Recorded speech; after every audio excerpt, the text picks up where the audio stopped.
and it's clear to me that Britain needs Labour government. It's my pleasure to the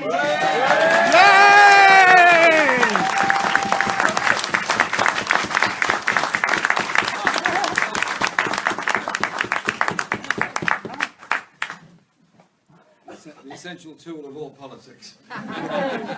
Thank you very much for coming. Good morning, Swindon. Good morning! I'm a moonraker. I was born in Chippenham, and my parents lived in Devizes, and it's lovely to be home. Yay! We're 72 hours into this election campaign. We're 72 hours into the opportunity of our lifetime to challenge the inequality and injustice that exists in Britain today. We've had 7 years of a Tory government that has slashed local government spending, that has slashed our health service spending, created a social care crisis across the whole country, and diminished the chances and opportunities of so many of our children for the future. And so, this election is about what happens to this country. It is about what happens to the people of this country going forward.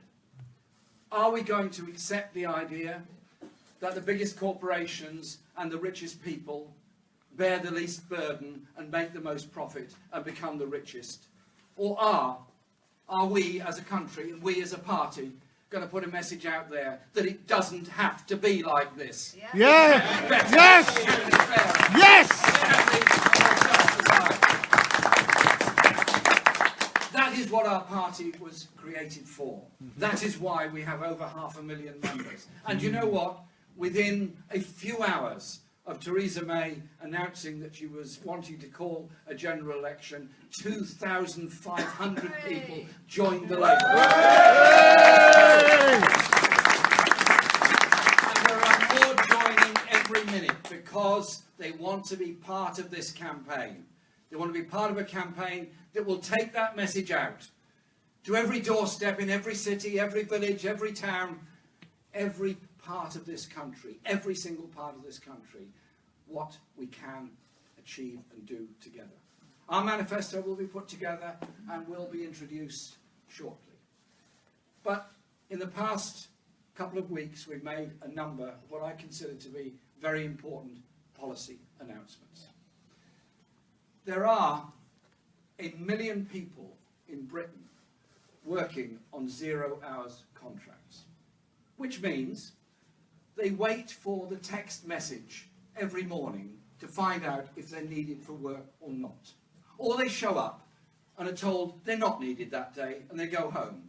Not paid for their time, not paid for their travelling, and obviously not being paid for the work they've not been given to do. They don't know what their income's going to be from one week to the other. If they can access benefits, that gets complicated when you work some weeks and not other weeks, and they get into a mess with rent and everything else.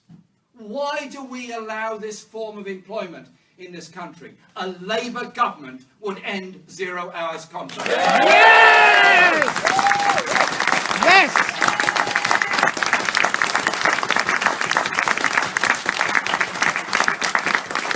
And there are in Britain 6 million people working for less than what is an inadequate living wage at the present time. 6 million.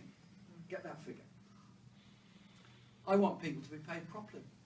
I want people to have that security at work and security of knowing what their income would be. So I'm very proud that a Labour government will introduce a living wage of £10 an hour. Yeah. We will do that. We will do that because we believe it's essential to do that, to put more money into people's pockets, because it's a low-paid Britain. Many in the public sector have had frozen wages or, in reality, wage cuts over the past few years. There are some very small businesses that have problems paying £10 an hour. We understand that. We will have a scheme to ensure that they are compensated as appropriate by discussion with them to ensure that it applies to everybody in every business across the whole country. I mentioned we would chase down tax avoidance and tax evasion. And I said quite a lot about the importance of dealing with tax havens yesterday for very big business and very big companies. But for small business, it's the other end of the scale. millions, nay billions, held by big business of unpaid bills to small companies. Small businesses struggling to survive because they can't get the cash flow because the big companies don't pay them on time or don't pay within the agreed period. So we will introduce legislation to protect and encourage small business because we're serious about the diversity of our economy and the need to encourage growth in all areas of this country. We are negotiating with the European Union on the future.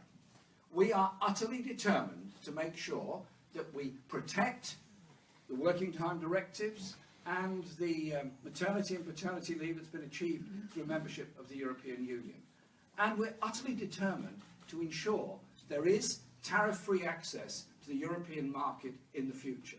Without that tariff-free access, Honda, BMW, and all those big manufacturing companies all across Britain would then have a tariff put on products they sell to Europe. We all know what the implications of that would be for Swindon, for many, many other towns and cities all over this country. So we put our 6 points, our 6 bottom lines on negotiating with the European Union, and we will make sure those are achieved. I have reached out to colleagues all across Europe to ensure we have friends and colleagues all over Europe on our side who will understand what we want and be prepared to assist us. That's why I invited all the Socialist Party leaders to London in February to have a discussion with them on this. We're a party that reaches out to others, doesn't close the door on friendship with other countries. Yes, yes, yes.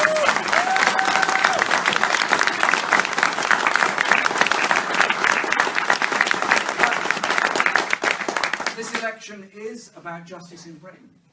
At one end of the scale, there are many who are fearful when they retire, that a rising retirement age or insufficiency of pension or loneliness in old age.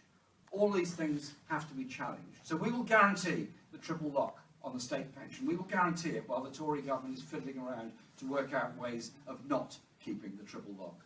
We will also adhere to the problems that the WASPy women are facing at the present time, because there are many who are getting worse off in retirement than they expected to be. They've been shortchanged of a pension they paid into themselves. Yeah. We will bring about justice for pensioners. Yes! Absolutely!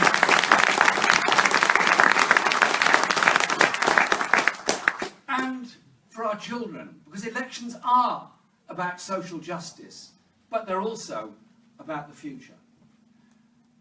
We as a party support comprehensive education. We as a party support opportunities for all. We as a party introduced Sure Start in the last Labour government. What a brilliant achievement that was. Children going to local Sure Start centres. Children learning social skills together before going into primary school. Growing up together. Fantastic. I'm very proud of that, and I've seen the effect in my own constituency, where the parents also get support and feel included. So if they need help and support, it's there. That was the whole point of the Children's Centre and Sure Start. This Tory government has presided over the carnage of Sure Start and Children's Centres all over the country. Labour councils have done their very best to keep the Sure Start centres open and keep that principle alive. It will be a Labour government to keep the principle alive for the whole country. And it's surely a message to the Tories in Swindon: don't close and destroy the Sure Start achievements that a Labour government brought in the past. Too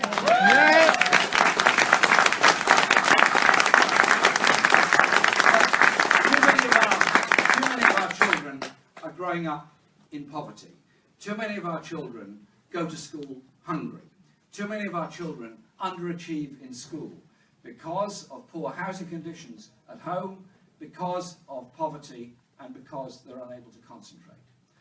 The Labour government in Wales has made sure that all children get a school breakfast and a free school lunch. Well done, Welsh Labour, for achieving that. So I am determined that we will ensure that all our children get fed properly in school. And so we will introduce free school meals for all primary school children in all schools in England. Because I believe children should be fed properly, I believe they achieve better when they're fed properly, and it will end the stigma of whether you get a free school meal or you don't get a free school meal, whether you go into one room to eat your sandwiches or you go into the dining hall to eat your lunch with the other children. Surely there's something good about all the children in the school saying, it's lunchtime, we'll go and have lunch together. Eating together, growing up together.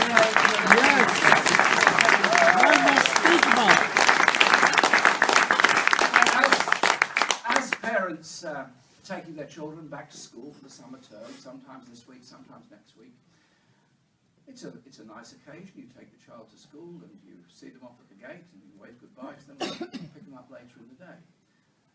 What are they getting this time? They're taking the children in. They're saying hello to the teachers and they're thanking the teachers for what they do. And in many schools all over the country, they're given a letter from the school. Dear parent, we're very sorry to have to ask you this. Our budgets have been so cut, we need donations from you in order to buy school equipment, in order to buy books for our children, while we wrestle with the budget to decide which teacher to make redundant, which teaching assistant to make redundant, which subject to close down in some schools, which department to end. Because this Tory government is presiding over a massive cut in the school budgets all over the country. So our children are shortchanged of this generation. The same government manages to find money for free schools, many of which have already closed, and put money aside to open selective grammar schools. So you see the contrast where their priorities are. Cutting the school budgets overall, and then spending money on selective education for the few. Now, selective education sounds absolutely great, providing you're selected. The problem with selection is, it is, as it says, selection. So, children at 11 are divided between those that get to go to a grammar school and those that don't. They used to be called secondary modern schools. I thought that idea of dividing children at that age was over. I thought it was gone. I thought we'd got rid of that notion. Because in my book, every child matters. Yeah. Every child can achieve something. Every child should be taught to the best of their abilities and stretched to the best of what they can achieve when they're in school. You do that by bringing up all of our children together. So, we will fund our schools properly.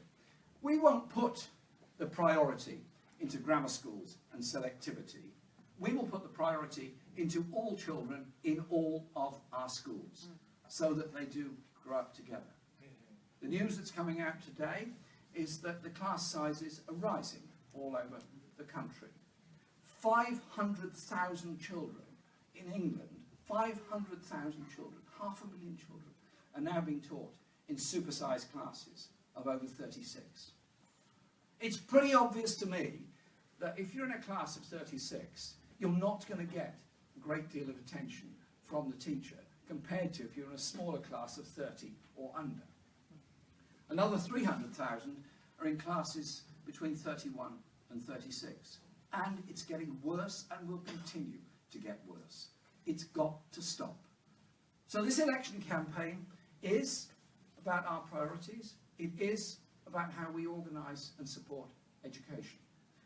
And we don't think it's a good idea to destroy and break up local education authorities and put everything directly between the Department of Education and the schools. I want the community of education, where the whole community is involved in education and schools work with each other rather than compete against each other. Surely that is a better idea.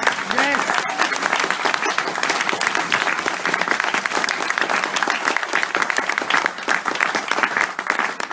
And so, as we go forward during the next 48 days, my voice will improve. It'll be less hoarse as we go on. I will drink more lemon and water as we go through. And this campaign is about taking a message to every single part of the country. A Labour government will invest in the future of Britain. We will establish a national investment bank to build the infrastructure we need to develop the manufacturing industry that we need, to develop the sustainable manufacturing industries that we need in Britain. And we will develop the housing policies that are necessary to ensure that everyone gets somewhere to live, so that housing becomes something that we achieve for all, rather than see it solely as an investment opportunity.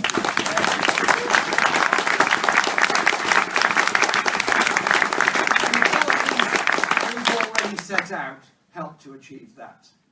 But above all, it's about our vision of the kind of society and kind of world we want to be. I don't want to live in food bank Britain.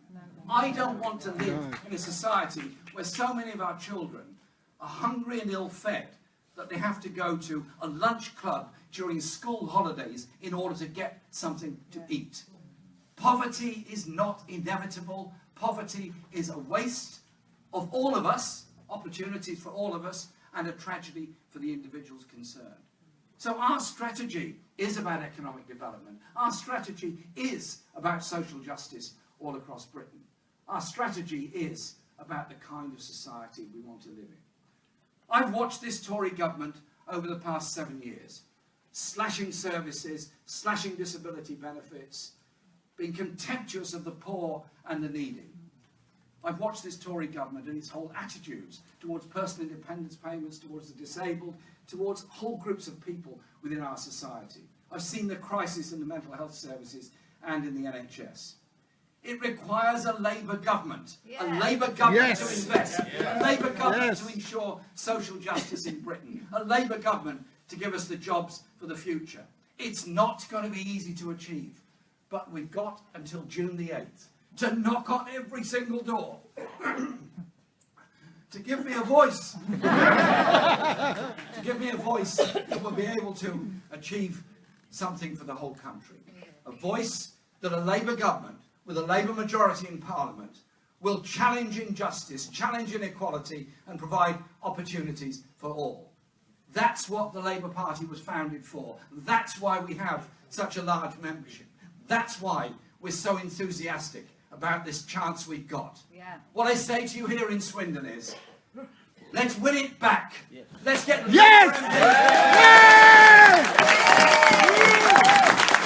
get the red flag flying! Let's win it back, so those Labour MPs here in Swindon will become part of that majority to deliver a national health service, to deliver education, to deliver housing, to deliver jobs. That is the cause of Labour. That is the hope and the opportunity for everyone in this country. Am I with you on that?